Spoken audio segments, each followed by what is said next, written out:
پاکستان میں سب سے بڑا ایونٹ 9 ذی الحج کا ہوتا ہے، جس پہ مریم نواز صاحبہ نے، ان کی ٹیم نے بہت اچھا ہمارے ساتھ کوآپریٹ کیا. ٹاؤن نے ہمیں سارا کچھ پرووائڈ کیا. ہم نے ڈیمانڈ کیے تھے ہاسپٹل جو مریم نواز صاحبہ نے موویبل موبائل ہاسپٹلس بنائے ہیں.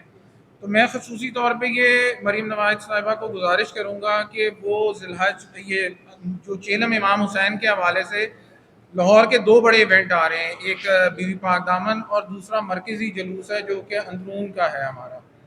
تو میں یہ گزارش کرنا چاہوں گا کہ اس کے اوپر ہمیں موبائل ہاسپٹل پرووائڈ کیے جائیں تاکہ کثیر تعداد میں جو زائرین آتے ہیں وہ زنجیر زنی بھی کرتے ہیں، اور کئی دفعہ زیادہ سویئر کچھ ایشوز ہوتے ہیں جن کی وجہ سے ہاسپٹل لے جانا پڑتا ہے. 1122 فیسیلیٹیٹ کرتا ہے، لیکن اگر نیئر بائی موبائل ہاسپٹل ہوگا تو ہمیں زیادہ فیسیلیٹیشن رہے گی. دوسرا، زائرین کے قافلے آنا شروع ہو گئے ہیں. سو ہماری گزارش ہے مریم نواز صاحبہ سے کہ ڈی سی صاحبہ کو کہہ کے لائٹنگ کا انتظام کروا دیا جائے بی بی پاک دامن میں. شکریہ.